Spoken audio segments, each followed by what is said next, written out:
We all know that the World Wide Web is a web that covers the whole wide world. But what are the best website resources for those that study the world? We went to the staff of Henry Court Community College in Hampshire, and they mapped out a top 10 of their favourite websites for geography teachers.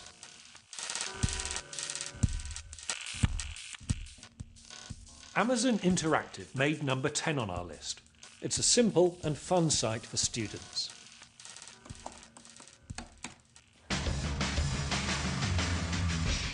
Amazon Interactive gives a broad range of basic information, so it's very good for Key Stage 3. Most importantly, it has a really nice eco-tourism simulation game, which is not only good for Key Stage 3, but also good for Key Stage 4. It has an information section, which then finishes with a question, and if they get the wrong answer, it explains to them why they're wrong, but doesn't then just give them the right answer. They then have to keep searching for that answer. In terms of some websites today, it's quite basic, but for that reason it means the children don't get bogged down in flashy objects, flashy images. They just have the facts there. It has very good links to other resources on the web for them to continue their research, so it's why we liked it.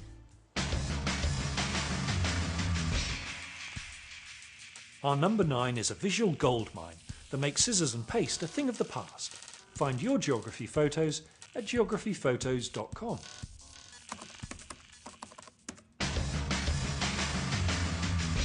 Geography Photos enables teachers to bring the real world into the classroom.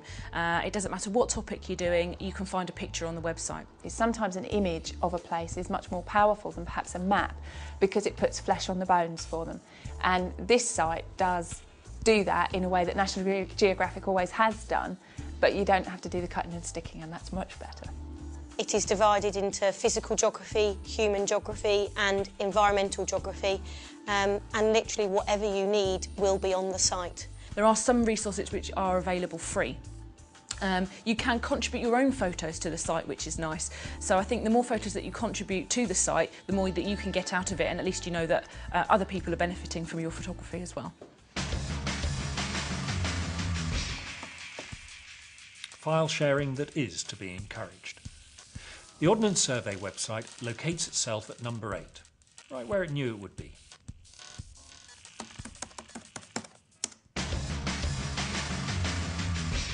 The main part of the Ordnance Survey site is for teacher use, providing resources, providing tutorials about using the maps in the classroom. They also have what's called a mission section, where it enables students to carry out decision-making exercises based on the GIS information.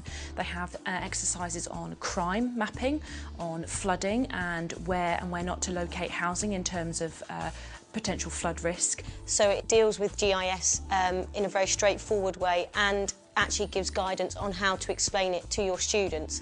It's all there for them, something which you can print off and something which you can use in your classroom.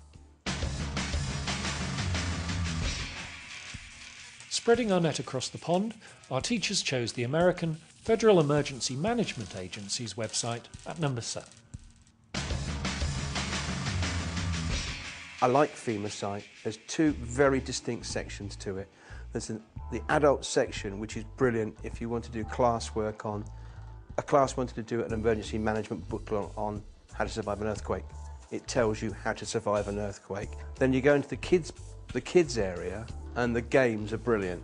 It is fun, it's interactive, it's bright and it's colourful, and the children love to use it. It has all sorts of information about disasters. You've got lists of hurricanes, you've got dates, everything's in there which is downloadable and printable and free.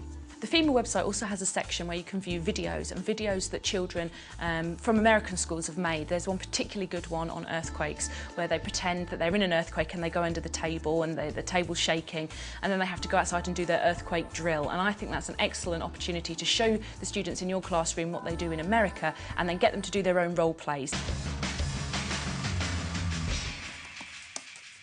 Earthquakes, thankfully, not downloadable. Another US government site comes in at number 6. It's the Environmental Protection Agency.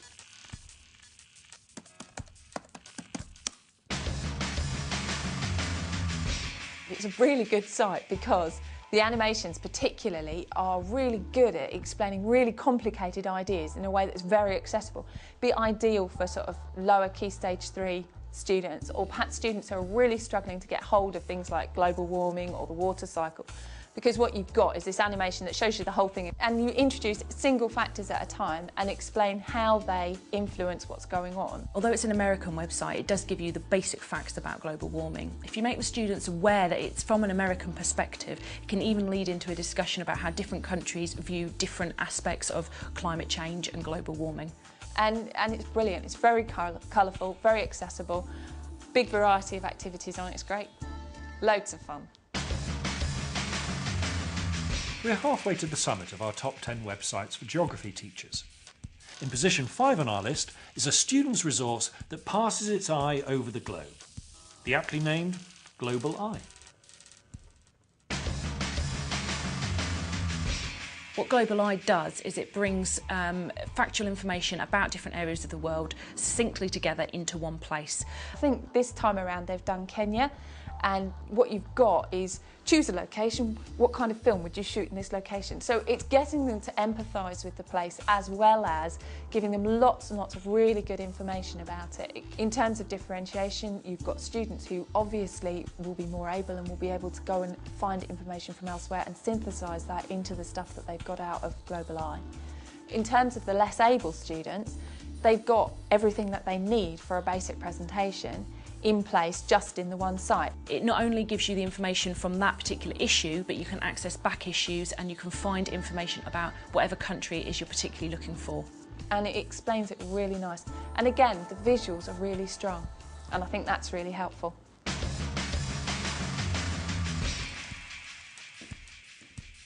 And number 4 is a geography site known to everyone as the geography site, because that's its name. They've struck a really nice balance between information and accessibility. The language that they use to write about the site demonstrates a really clear understanding of their target audience. It's good to use both with Key Stage 3 and Key Stage 4. It has lots of good resources on there, both to use in lessons for homeworks and for revision, and also has some very good online lessons. It's easily navigated, it makes a lot of sense, there's lots of stuff on there, there's a whole page of geography jokes which are just so unfunny but very good. It has very good case study information. For example, it has the Kobe earthquake on there. It's generally an all-round good site that has everything we could possibly ask it to, really.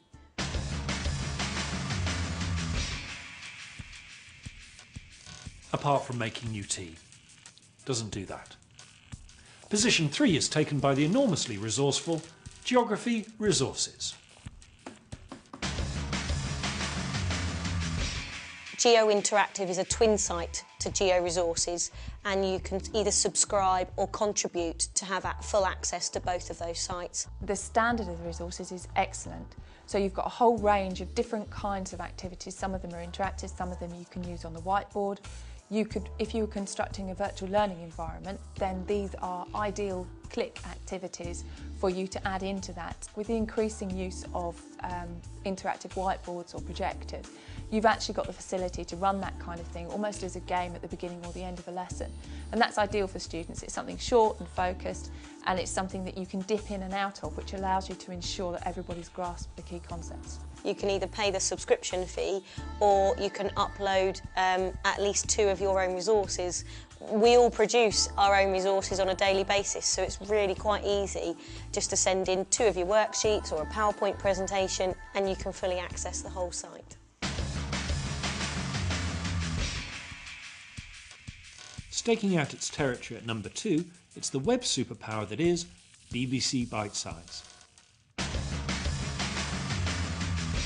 The BBC Bitesize site is very good purely because it has everything, again, that both teachers and students require. It's very easy to navigate, it's very well structured, and 9 times out of 10 it is the first place that our Year 11 students go to revise from.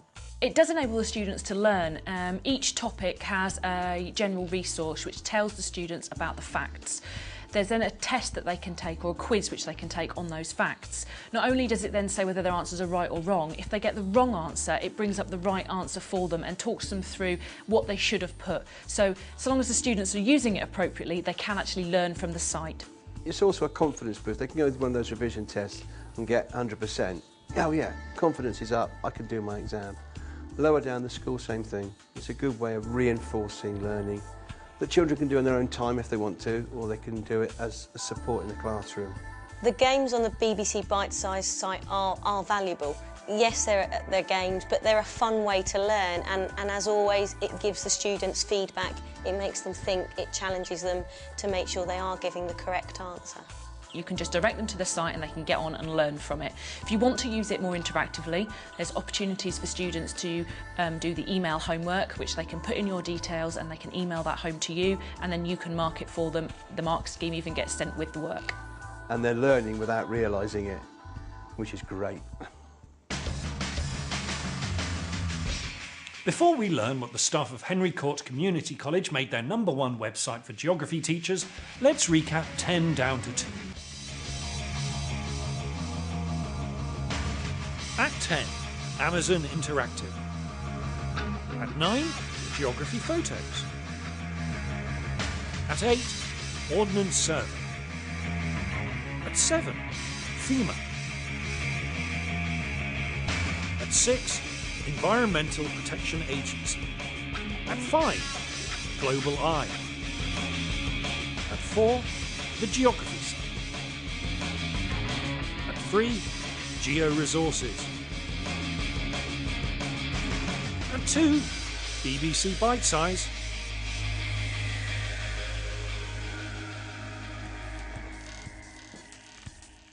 It's been mentioned before, but the Ordnance Survey Map Zone site deservedly marks itself out as our #1.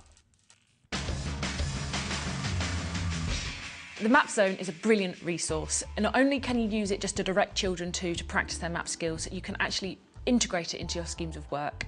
Map Zone is best aimed at Key Stage 3. It's a very cartoon-based site which wouldn't appeal to the Key Stage 4 students, and certainly not the brighter Key Stage 4 students. I think what makes the Map Zone site outstanding is its attention to detail. Even if you couldn't stand maps and you had absolutely no interest in it, you would play with it for ages. The activities and the resources that are there are excellent, and you've got explanations of all kinds of different aspects of map work, which you can go back to time and time again. It has a kind of cartoon format to it with noises and everything, which may be wasted if you don't have access to sound, but it is great fun. I think it encourages our students to search around the site, not only looking at the homework section for them, but the Did You Know section tells them some great facts. Their parents section helps them with their homework at home, gets the parents involved with the students at home, and also just gives teachers guidance as well. Absolutely no doubt at all. It was a unanimous decision. Everyone really loved it. And I hope you love it too. All the websites mentioned in this programme and more can be found on our website at teachers.tv. Happy clicking.